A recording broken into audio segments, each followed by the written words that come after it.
Welcome back, everyone, to Star Series Season number 3, brought to you by StarLadder and iLeague. I am D2. With me is Rich Campbell.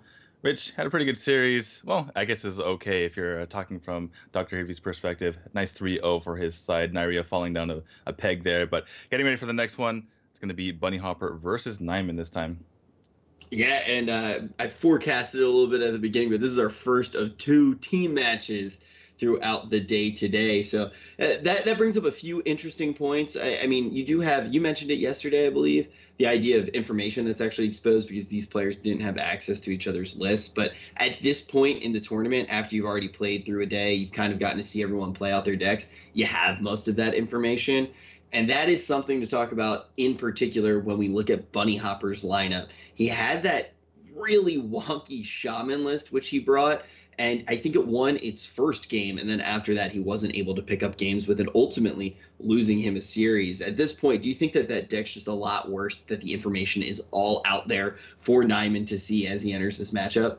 Yeah, absolutely. It makes it so much easier to deal with a deck when you know exactly what's coming out. And a lot of the strength of decks like that is the surprise factor. And there's reasons why decks make it to the top of the meta and reasons why some decks just fall to the bottom.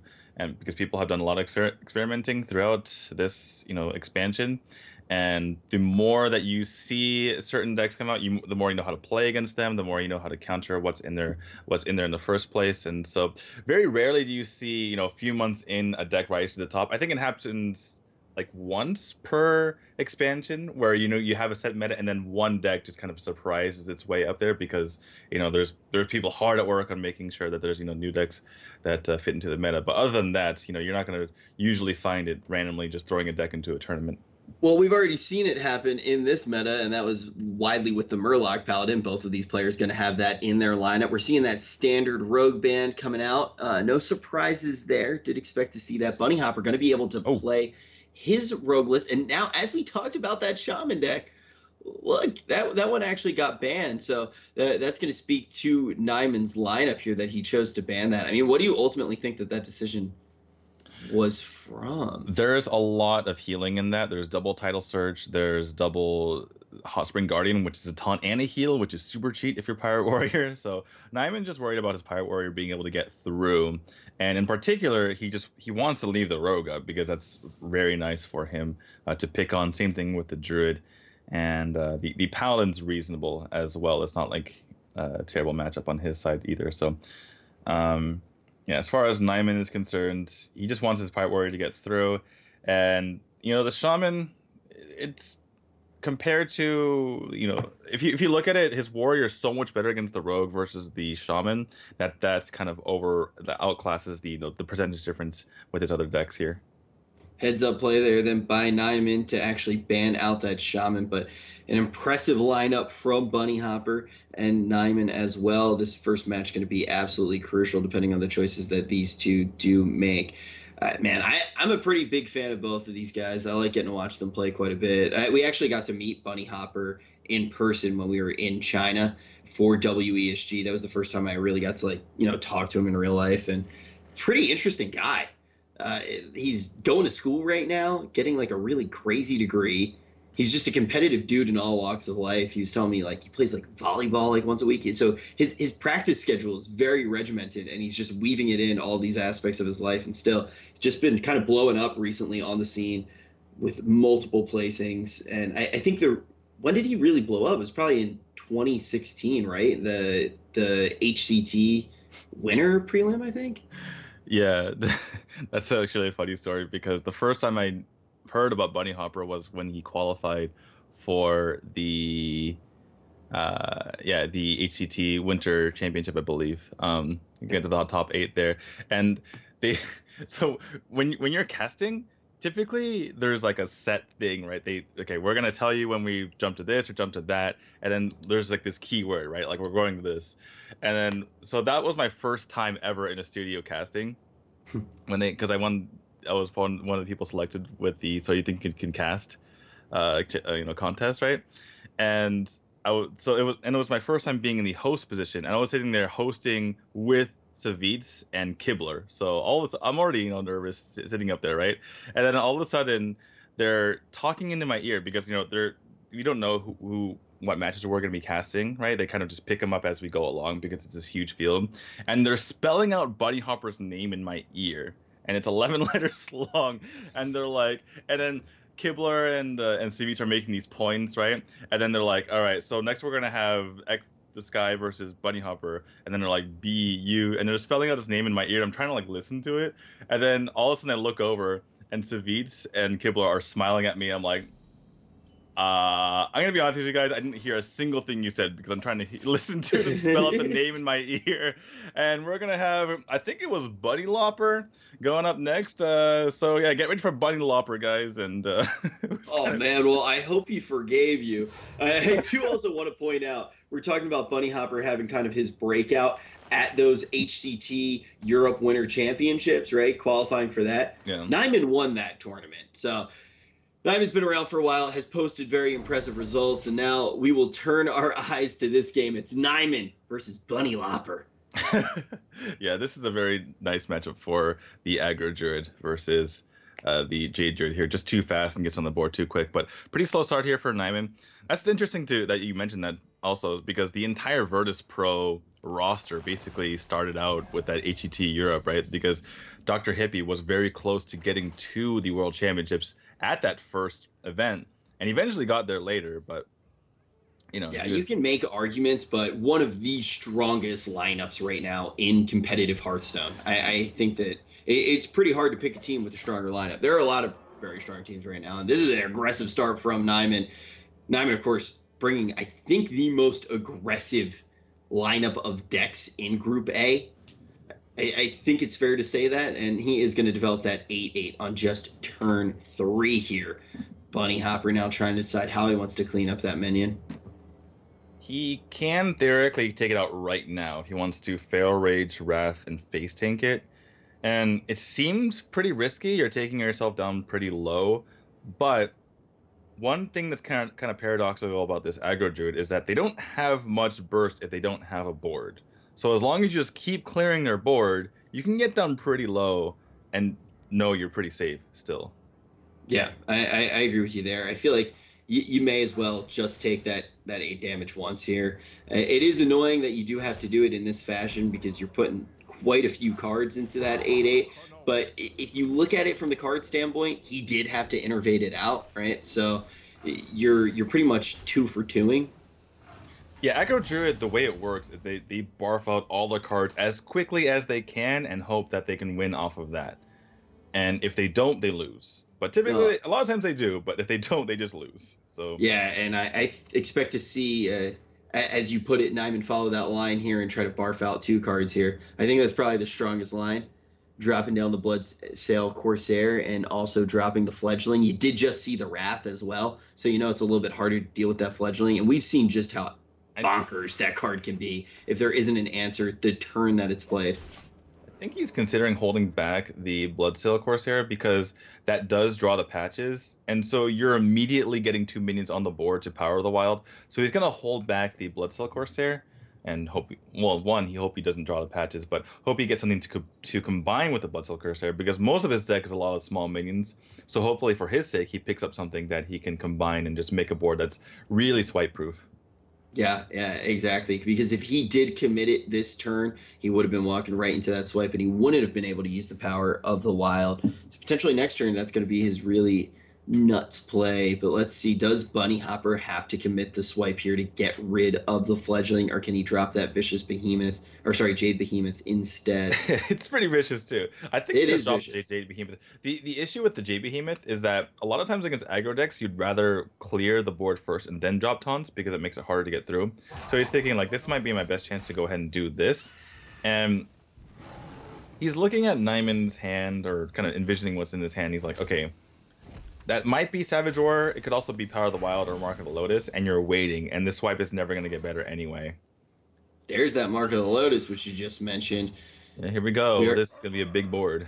Yeah, this is really disgusting, seeing that Mark of the Lotus off the top, and he gets to do exactly what we talked about last turn. He instantly gets to buff the patches, and alongside of that, he already saw the swipe, which is one of the best cards that BunnyHoppor does have to react. Looks like the Behemoth is going to be the only play here That's only going to soak up 6 damage, and that fledgling can honestly just do it all. Well, the Galaka Crawler is somewhat awkward because he has to kill one of his pirates, so he can't buff up afterward. What he could do is Power the Wild and then throw in Hero his power. patches and throw in the patches and the Bloodsilk Corsair is what I'm seeing right now, and then eat the 3/1 Bloodsilk Corsair afterward. True.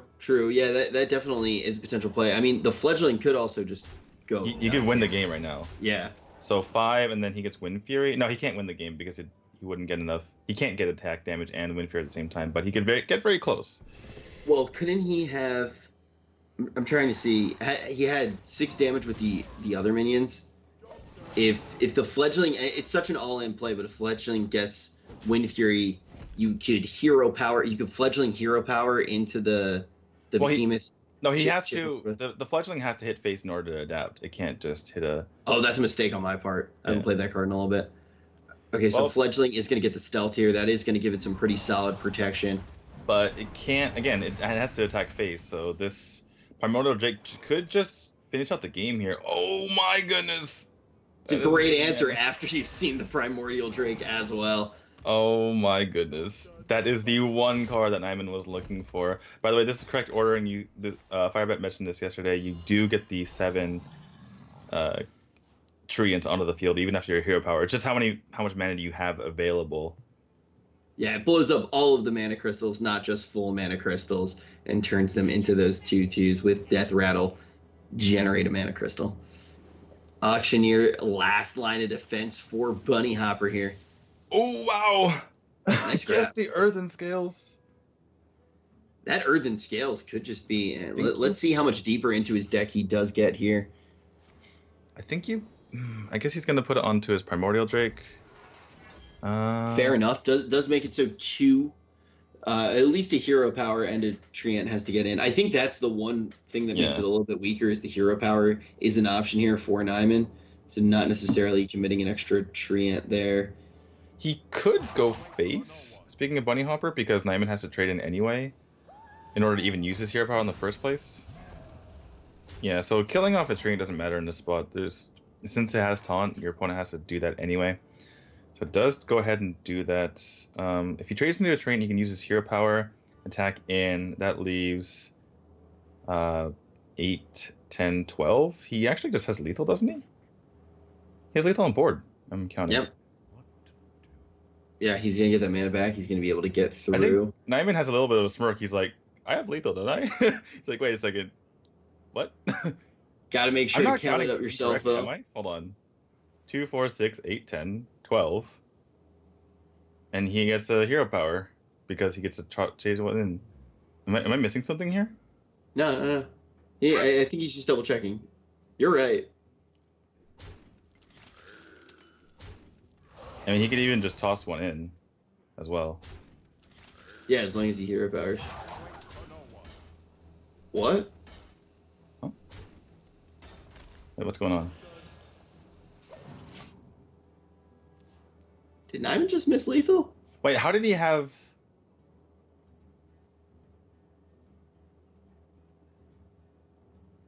I must be missing. That moment of like, wait, what? It's too early in the morning for this to go down. So the mana crystals aren't full, so he's not able to use the hero power. Did he innervate or something? So now BunnyHoppor wait. able to reestablish himself. I know chat's killing me right now. Someone in chat's killing me. Everyone in chat's killing me right now, but I'm legitimately confused. I am not understanding the mechanic of this game right now. Yeah, you need that instant replay, dude. Wait, why didn't you? So I said a few seconds ago, you couldn't use the hero power because the mana crystals don't come back full. So he doesn't have lethal. Oh, because you have to kill him on your side. Oh, okay. I do not play this game enough. Yeah. So he didn't have that mana, and now he's finding himself in a pretty tough position. It's going to allow BunnyHoppor to just take it. Thought he had lethal. Curse of the Casters is completely wrong, and we curse Naiman, and now he is going to fall in this series. BunnyHoppor going to take that first one. And that's a little rough here for Naiman. Okay, He was pretty favored going into that. I'm just flummoxed. Are you know okay what? there, man? Chat. I'm perfectly fine just taking all the sap casters that you guys have. I did not. I'm pretty sure I've played aggro druid before, at least a few games, and wow. Have a drink of water, man. Regain. It's gonna be okay. All right, well. Naiman gonna choose to stay on that list yet again. Pretty fire hand to start with. BunnyHoppor answering with that rogue. I'm worried about you, D2.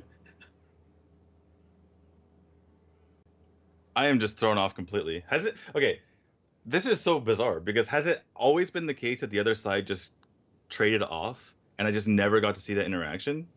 Because I've seen a lot of aggro druid games. Oh my! I'm sweating. I'm literally sweating right now. I'm just happy that the camera isn't on me. I'm literally sweating. I'm just like. I can attest to that, man.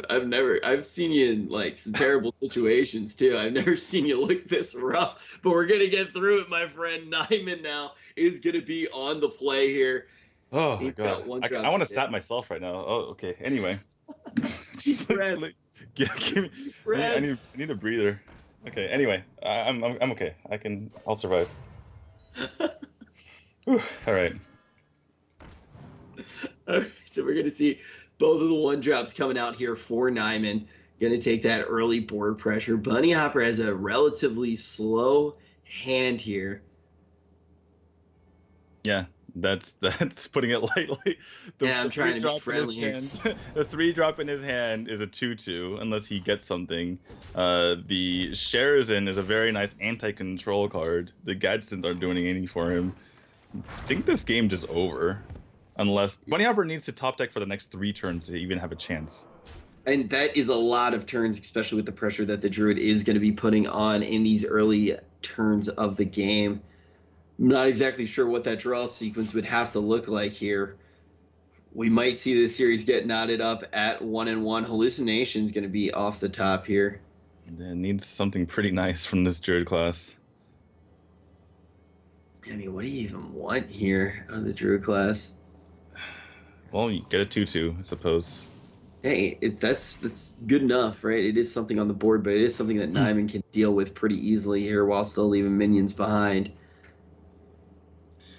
So, Naiman is in an interesting spot, right? He can play the Bloodcell Corsair and get the tempo from getting that away. He can hero power down this with his face, or he can use Savage right now and use his face. Okay, this is pretty reasonable. Connects an extra 4 damage that way, so it's kind of like swiping the face in the way, but you're also removing the minion. Yeah, I think that's definitely a fair play here. And Naiman just in the driver's seat. Swashbuckler is going to be a minion that can be played at the very least here for BunnyHoppor. The other option is you just pitch down the Sherazin. I think he goes for the Swashbuckler because the Van Cleef has more health than the Sherazin anyway, right? So you go ahead and do that. You get the patches out of your deck, and then you play the Van Cleef. Living Mana not too bad either. Although it is providing me, it is like kind of the nightmares on my side, but you can't get away from it, man. No, never. You definitely can't get away from it. Well, on the side of Naiman, if he's not swiping, he could swipe. First of all, he could swipe face, just to be clear. He could also just go for the Bloodcell Corsair and Savage Roar again. That connects, let's see, 6 + 4, 10 damage to the face, and then he is very close to just finishing off with swipe. And if his opponent doesn't clear his board, he just has lethal. Yeah, I'm a pretty big fan of that play myself. It's most likely going to leave a minion behind as well. It's so tempting to just swipe. It feels like such a clean swipe, right? You swipe the Van Cleef and you hit the face, but you might that's just that 4 damage. Yeah, like that's 4 damage that isn't going to go to face when you're already pretty close to closing this out as the Druid. The other option is you play the Fledgling, and then you play the Flame Elemental and attack face, and then you force your opponent to deal with the Fledgling, and then your Hunger Cap still gets to get that damage in. This is also a possibility. Yeah, this is pretty nice as well. So he gets to cash in 6 damage, and Rogue is not very good sans Blade Flurry at dealing with a board like this. So, all things considered, I think this was actually the correct play, or the best play. Yeah, and it does a pretty similar thing, right? It's not going to pitch as much face damage in initially, but stronger board, harder to answer for BunnyHoppor here. He's going to choose to play out the living mana, and it looks like Naiman just going to be able to run this game over. Yeah, that's just going to be it. No matter what BunnyHoppor trades into at this point, the Savage Roar will finish the game off. Naiman knows it, and he gets that little wry smile as he's going to finish this, or he's going to tie up the series, excuse me, 1-1. BunnyHoppor just saying, can I possibly take a greedy trade? Decides that no, he cannot. Not going to matter anyway. Markolo is even more going to help. Yeah. Hey, do you feel a little bit better now that living mana got played and we didn't miss lethal? Yeah, but it was on the wrong side. So we are going to see this series get all tied up. Naiman versus BunnyHoppor 1-1 here. And hey, justice has been served. Naiman picked up that win on the Druid after that last series. Now right back where we started. So I want to have a poll. So what is worse, me not understanding living mana, or Subtle not understanding the greater potion of healing? Oh, don't bring Saddle into this, man. Let Saddle have a day off. Actually, I think mine's worse because like. Just give yourself a break. You guys can't see D2's face right now. I have the pleasure of seeing it. Like I'm trying to go on like. There's like the greatest blunders in caster history. I don't know. It's just I don't know. I don't think it's gonna go down in that book. I'm sorry. You're not gonna live a life of infamy based off of that. And hey, I was just as wrong as you. All right. Well, getting next game, number 3 here.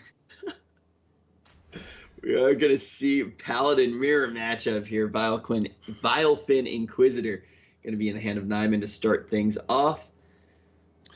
It's a good start, but he needs to get some Murloc buffers, or else he really can't,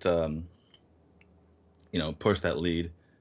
Vilefin Inquisitor into the Rockpool Hunter into Murloc is absolutely devastating, but even without that, you still need to have a pretty fast start. The one nice thing about Vilefin Inquisitor is even on turn 2, you still have a Murloc on the field. So if you get something like Warrior, off the top, or the Gentle Megasaur, those just your hero power is starting to become a threat. Yeah, exactly. I mean, what do you think BunnyHoppor's hand here right now? What do you think he actually opts into keeping? True Silver is going to be his choice. I think that he would have been fine just tossing it all, but this is the problem with tossing it all potentially, right? He was saying at the very least, if I whiff on everything else, I have this True Silver, and that is kind of another whiff with the Stonehill Defender. It's not going to really provide much resistance to the board. It will against a couple of hero powers, but oh my goodness, these players. This is turning into a control matchup at this point. Yeah, this looks like it very well could be a control game on our hands, and just with the Stonehill Defender too as well in BunnyHoppor's hand. That's not going to play dividends until a little bit later on, and now we're going to see another 6-drop get drawn here. All right, this looks like a pass for BunnyHoppor. Yeah, just hero power. The problem is if your opponent has War Leader, you're in a lot of trouble. But if your opponent has War Leader, then playing the Stonehill Defender doesn't do a whole lot anyway. So yeah, you're just hero powering here. Hero power pass is going to be the answer. I agree with you. Just putting down the Stonehill Defender wouldn't do enough. Ooh, that is a pretty nice draw to see here. He could still hero power maybe. I think he might still hero power because he doesn't have a play next turn, so he might just go hero power into Rockpool next turn. He already has like a nice trade onto the 1/1. It gets into consecrate range, but you're not going to really see a consecration on this board. You would love to see a consecration here. Yeah. Just get out of the way now. So yeah, I do agree with you. You may as well just have a little bit more of a mana efficient play, having a better turn 4 with the information that Naiman does have. So maybe just pitching that 1/3 into the 1/1 and chipping another 1 into face while developing that hero power. Yeah, it looks like that is going to be the answer. I think Naiman here, he took his time because he was counting the cards in his deck that he could get off the top. Dude, my Alexa just got aggravated. I don't know what I said. Just unplug that thing. Don't need the government hearing my cast right now. Don't yell at me. Yeah, I don't know what I said. Just telling me that we missed lethal 2 games ago. All right, now we are going to see Naiman has developed this board quite well here. Stonehill Defender finally coming down. That is going to slow down any damage that Naiman can chip in. Oh, don't mind seeing that Wicker Flame as well. Abomination is very nice against Murlocs as well, because they typically don't have a lot of health, and you're getting a consecration essentially on your side, and you're pretty far behind. Your gentle Megasaurs are several turns away, unless you're just playing down through tempo. Sprycard Seeds will help you as long as you can get something to put them on, but that might not be until turn 8, in which case you want to play Rag Light Lord anyway. So you might need this Abomination to fill out your curve. Yeah, I mean, I think Abomination would be a safe play here as well. Do we know, does Naiman run... I'm trying to think of Naiman's list, because I don't actually have the list in front of me. Well, I made the mistake of saying cards yesterday, and we shouldn't really say that anymore. Yeah. But, yeah, Murloc Tidecaller comes off the top here. Naiman, if he goes for that plus the Rockbull Hunter, he is running into Consecration a little bit. The Rockbull Hunter would survive, but still you're not feeling too good about that. You don't really have a follow-up, so he might just go Hero Power again here with the Rockbull. Rockpool definitely going to get played, though. Going to have enough of an answer here. That does... Yeah, playing out that Hero Power. Like you said, definitely very weak to the Consecration, but manages to get through that 1-4. The 1-4 body doing work, though. He did decide to take the Wicker Flame. How do you like that line instead of taking the Abomination? He probably feels like he's thinking about the other side of the coin, right? Like, Abomination might not take out everything, and at that point he needs the healing from Wicker Flame. If the other thing is that if he gets Wicker Flame on the field, he can Sprycard Steed it, and there's no silence, so that's a lot of healing as well. And he's thinking that, I can just heal off of Wicker Flame, it's fine, and then I'll use that to recover rather than worrying about clearing my opponent's board that way. Yeah, it seems pretty strong, especially with him having the weapon here. He gets the True Silver out. I mean, the other option would have been, if he did take the Abomination, he could have coined A-bombed here. Would have been pretty good on the board. But Naiman going to continue to draw into these Murlocs. Hasn't seen the Consecration yet. He still doesn't want to overcommit to the board here. Going to just use that Hero Power. Does he finish out the turn with the Hydrologist, though, just to get the secrets flowing? The answer is no. Going to pass to BunnyHoppor. Being pretty safe here. Yeah, he feels like this is already a board that feels like it needs to be consecrated, just because of the fact that Megasaur and War Leader are a huge deal. And if you play the Tidecaller and the Hydrologist and your opponent has Consecration, you just lose the game on the spot, essentially. Yeah, but if the Consecration's not here, it gets pretty lethal, because he has the he has the chance to draw both of those cards that you just mentioned, which would be pretty gnarly. But he also does have Sunkeeper here as a potential option to just pitch everybody in as 3/3s, also going to get them around that Consecrate. Yeah, the Quartermaster effect, essentially, of the Sunkeeper is pretty huge here. All right, so BunnyHoppor is going to actually commit his weapon here, respecting those Murlocs in the field.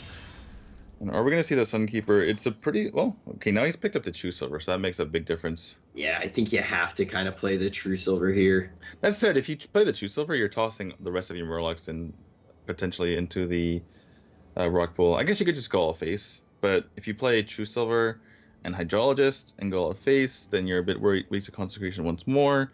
You're giving your opponent the board. So that's a bit scary. If you go True Silver, the War Leader, face Hero Power, you're not committing too much. You might still have another chance to rip off a Thorum next turn. Yeah.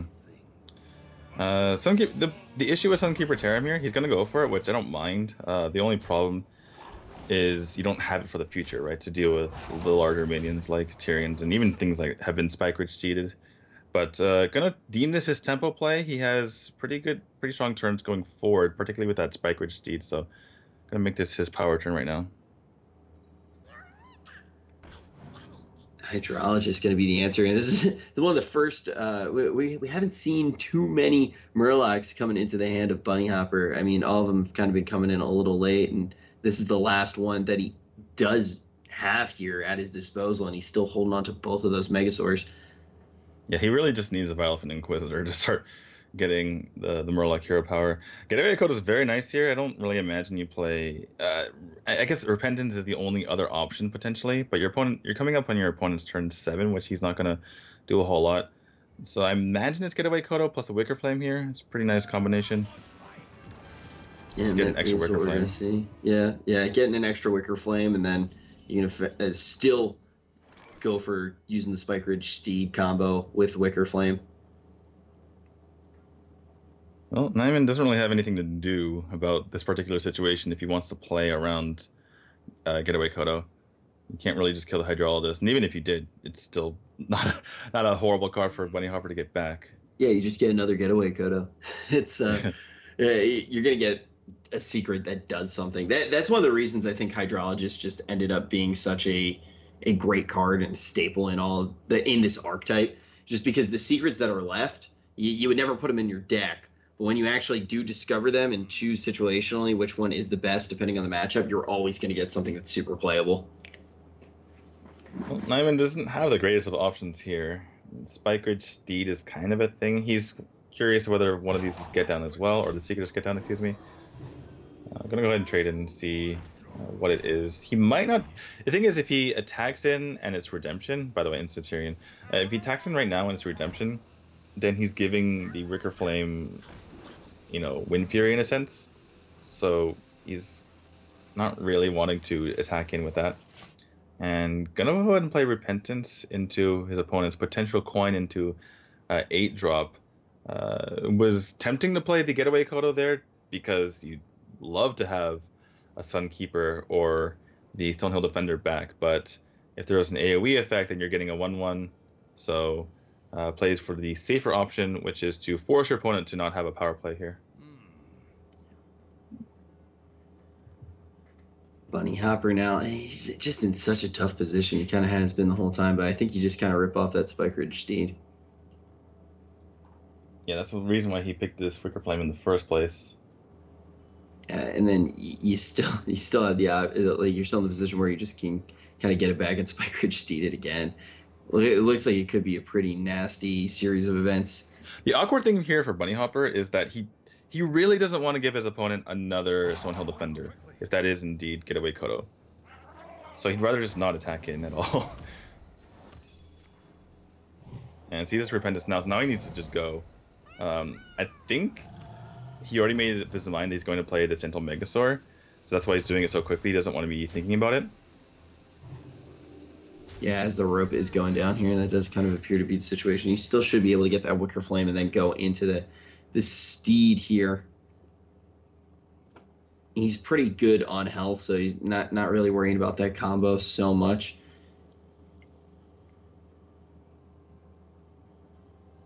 But Naiman does have quite a few answers here. I'm just trying to look at the board right now and figure out what his best line really is. Well, when in doubt, you can just always go Tyrion. The one thing to consider is that he gets some reasonable trades with his... well, first of all, he's wondering if that is the Redemption, right? So then you might need to extend a few more attack into the Wicker Flame Burn Bristle.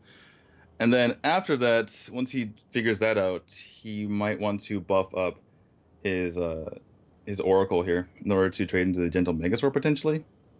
Or he can just, buff up his 3/1 to attack into that. And he's running out of time, unfortunately. Yeah, it's a pretty tricky play to navigate through.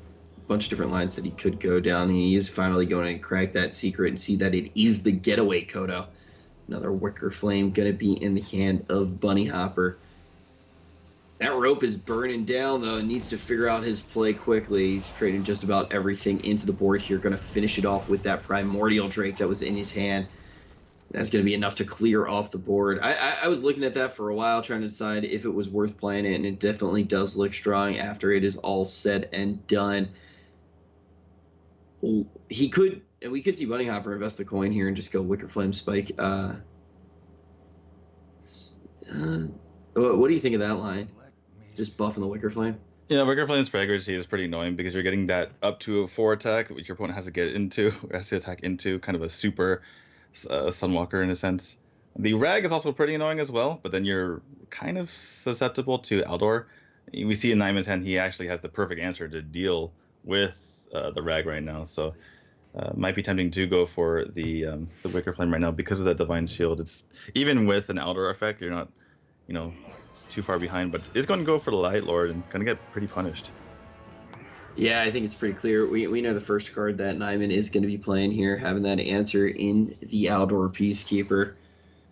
Both of these players chilling at 30 life, though, right now here on turn 9. Yeah, here comes the Peacekeeper. Move that on down to 1/8. Yeah, just Juice Silver and Primordial Drake, Hero Power, get along with your day, and that's a really big swing turn on either side because you just played an 8-drop that got summarily taken care of. There's no AoE in the hand, or there's no board clear on the side of BunnyHoppor, so everything he does, Naiman gets to dictate the trades, which is not a place you want to be in. Naiman, who was really on his back foot at the beginning of this match, it looks like he has regained his footing here, taking the board, but we see quite a few resources in BunnyHoppor's hand to potentially swing this around and go for his last push of the game, though. Do we go for that Wicker Flame play here again? Does look like he gets quite a lot off the board. Yeah, having seen the first Aldor, you now know that you're going to be weakening your opponent's side. The problem is he doesn't really have very much follow-up. So if you go for the Wicker Flame, it's a 2/2, and then you obviously put the Spriker Seed on it, and then you're putting that up to a 4, let's see, 8. And so quite a bit has to go into it. The problem is that you already have the 1/1 that goes into it in the first place, right? So that can go ahead and take up the first, the Tail Divine Shield, the Primordial Drake takes out the other part, and so on the board, it's already getting taken care of, and you don't have any way to follow that up. I guess suppose if you're BunnyHoppor, you're saying to Naiman, I have Consecration, and so therefore throw away some of your minions and trade ineffectively, because otherwise I will just clear your board. The issue is that you could just throw Tyrion on the field and not have to worry about that. Yeah, I mean, the only follow-up that it does have is dropping out the additional 2/6, right? It does give you a little bit of something to work with, but like you said, could be a bluff on BunnyHoppor's side, hoping to get some inefficient trades. We know Naiman's going to be able to just drop that 8-drop down here, and it is going to be quite difficult to deal with. Yep. And BunnyHoppor sees the bad news created by a Stonehill Defender. So that means there's more in the deck. That's more where that came from. BunnyHoppor, again, this is just it's just very frustrating for him to deal with. He's just throwing minions on the board and giving his opponent the opportunity to make every single trade. Yeah, BunnyHoppor just really did not see Murlocs at the right time. I feel like is what ended up happening towards the later end of that match. He's going to float up as much as he possibly can here. Probably coin into the Gentle Megastore. What would be the best option here? Death Rattles, perhaps. Maybe Divine Shields, perhaps Poison. Yeah, honestly, with the board he's established, there are quite a few things that could be pretty game-changing here off of the back of the Gentle Megastore. Just waiting to see which one he actually does end up taking here. I mean, he could go with those Living Spores. Oh, all these are pretty good. They make him very resilient. So these are all reasonable options. He's just kind of trying to think of what gives my opponent the best or worst trades in this situation, and how much does Consecration factor into all of this? My opponent has quality, for instance. I think after you haven't really seen Consecrate, maybe just go with the... Okay, so he is ultimately going to go with the Living Spores. Yeah, this makes it... There's no great way to deal with Living Spores, right? Even though they aren't the most high-impact minions when it's all said and done. Yeah, I mean, they still do go with the board and get a little bit of work done. Now, Naiman appears to be quite in the lead here on board. Well, the thing is, for Naiman, how much can you risk just going face here and just risking something like Equality? Because he's seen double Megastore, he's seen double War Leader. I mean, with the Consecration in hand, I don't think you have to take the risk of going face. True. I think he can just start to do the good work on the board, rip off that Consecration, and he's still going to find himself in a place where he has the more impressive minions on board, because he can develop something alongside of that Consecration pretty easily here. Yeah, Yeah, this is this is just a going to be a full board clear alongside that consecration. So what does he follow it up with? uh Stonehill Defender Hero Power seems reasonable. Yeah, that doesn't seem bad with the War Leader in hand, but Spike Ridge on. Yeah, it looks like he is going to go with the Spike Ridge Steed onto the Sunkeeper. Going to be Yeah. able to keep that alive here as a 5/3, clearing up the board like just all the way. And after that, when the 5/3 is actually dealt with, you still have a 2/6. You see, the True Silver is going to be the answer to that 5/3, but not a very good one. The reason I kind of prefer going for Hero Power is one of the what's the way that you lose this game from here on out, right? There's no board clear because Tyrion has Divine Shield. And so when something like this happens, or when a Tyrion comes out, you need that 1/1 to deal with Divine Shield. Now you're just kind of throwing a lot of damage into Divine Shield. So Totally. Yeah, very, very going. valid. Another Tyrion gonna be there. I think Oh that's my goodness. probably the pick. And we haven't seen the real Tyrion in the deck yet. The Tyrion that he just placed in there. Yeah, so maybe you don't even feel that bad about chipping in the damage now because you just got recurring threat after recurring threat. But time is still kind of on the side of Naiman so far ahead in this game. I think you trade in those Divine Shields, though, right? Well, Trade in the 5/3. I don't think he needs to. That's a trade that your opponent's going to make for you anyway. And Yes. what do you get punished by? Consecration? Not really. Consecration, like, hits... Like, I don't know if this is necessary, because you're trading off your own Divine Shield anyway. I'm just trying to figure out how Naiman loses here.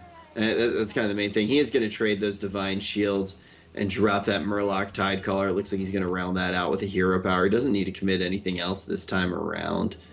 Rockpool would be a big overextension. The Eldor Peacekeeper, in theory, slows things down here.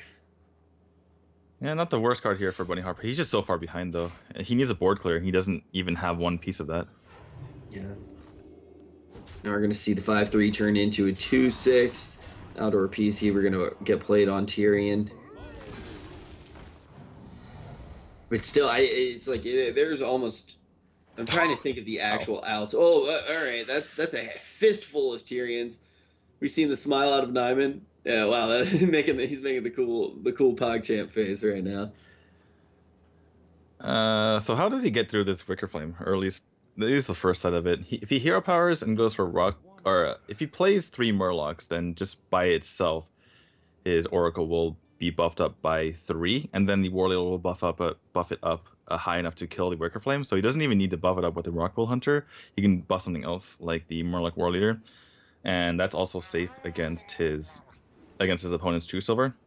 Yeah, Naiman's pretty clear right now, in the clear to just commit as many Murlocs as he wants over and over again. Those are just the pawns to get the dirty work done, to allow the true king of the matchup, Tyrion, who he has 3 copies of, to close out this game. He just needs to keep drawing that weapon. Doesn't really care about how much of the healing Wicker Flame gets done as well.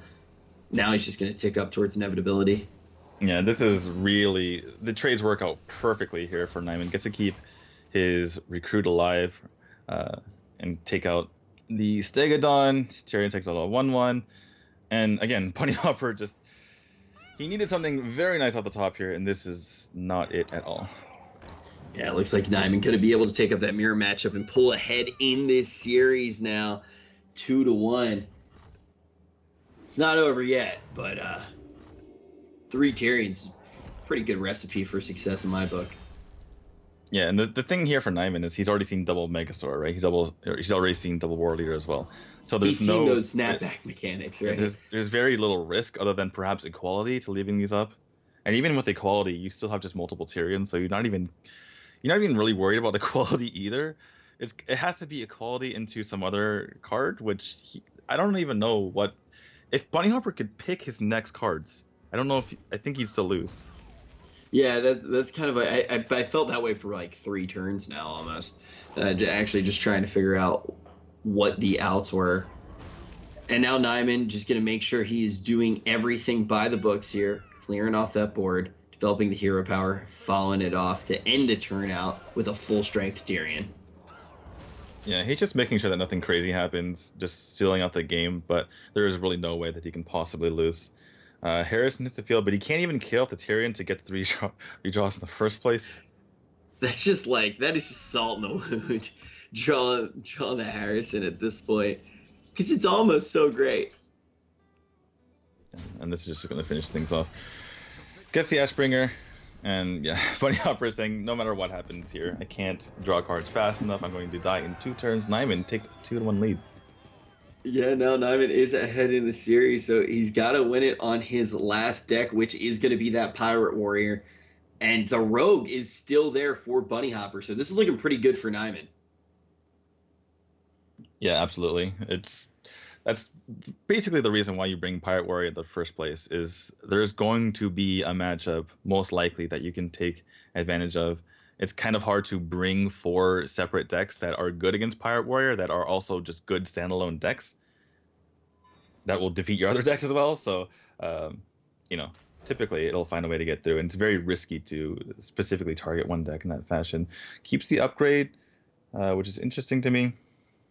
Does get the Saucy Deckhand in hand, though, so we'll have a reasonable curve to get started against this more like Paladin here for BunnyHoppor. I agree with you with the interesting choice on the upgrade, though. But we are going to see how this one goes down. This is the least favored matchup for Naiman out of the 2 that are left, because he is definitely really favored against that Rogue. I'm going to say I thought BunnyHoppor's biggest trouble throughout the day. I mean, I didn't actually get to look and see, like, okay, BunnyHoppor's going to be playing Naiman today, and this is his lineup.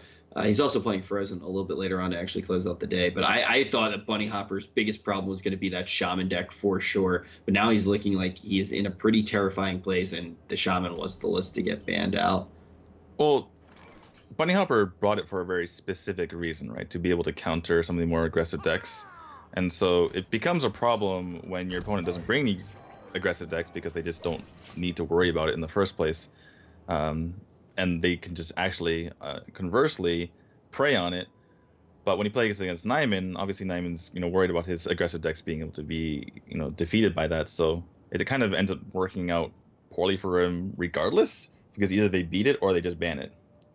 Yeah, but we've seen that happen with decks of that style before too. But understand why BunnyHoppor tried to bring a list like that, and it is one of those lists too that when you're in a tournament where you don't have complete information, it is a little bit stronger because it's untraditional. Players don't know how to play against it. But the downside to it in this particular tournament is you find the information pretty quick. The Fiery War Axe is going to be an absolutely phenomenal answer to that Rockpool Hunter. 3 damage going into phase. Why play the Rockpool Hunter there instead of the Hydrologist, just to have the better trades with the minions?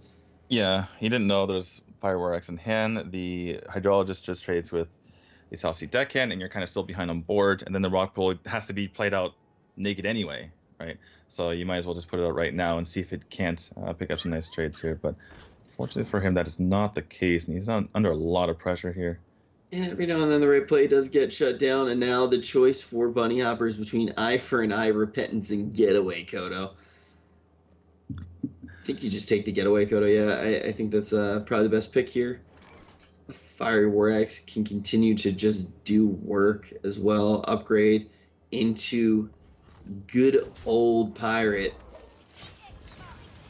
Yeah, the Saucy Captain was tempting there, but you don't really have a play the following turn. You kind of do, but a little bit. But. Yeah. I mean, there aren't so many answers to a 6/3 turn 3 for the Paladin. Especially when you already have so many things out on the board. I mean, the only thing I would be a little bit worried about is the secret here. Now, and the captain comes down an absolute force to be reckoned with. Making sure he clears out the board. This one might be a swift one for Naiman here. Yeah, this is just devastating here. I don't know what BunnyHoppor can even do. What do you even kill with this Shoe Silver? I suppose you take out the Saucy Captain because that's worth 6 damage anyway, and you don't take as much quite on the backside. But there's still a lot in the field. 6, 7, 8, 9, and that's just going to be lethal with the Arcanite Reaper. So after a very long last game, this one just swiftly over. Naiman going to take a 3-1 victory. Yeah, now Naiman is going to be in a pretty good position. I mean, he's actually technically #1 in the group now, right? Because he only played 1 series yesterday, so now he's 2-0. Nyria was 2-0, but he lost his last matchup. So he's tied with Nyria 4 points, but has the better record because he hasn't lost a match yet. And I think we're going to see Naiman a little bit later in the day as well. Yeah, he's going to be playing Dr. Hippie. Not in the next matchup, but the matchup after that. Right now, we're going to queue up Frozen versus Nyria. So the next two matches are pretty important for Group A because it's the two that are on the top of the leaderboard. If Nyria loses another one, that leaves Naiman in a really commanding position. Yeah, definitely. All these obviously very important. We still don't have 6-0 and Orange playing their matches, but we'll get through them soon enough. Probably, after they come back from China. But yeah, this group turning out to be a very interesting one. Naiman finding himself on top as of right now. Let's see how he continues to do. But we'll get to those matches right after this.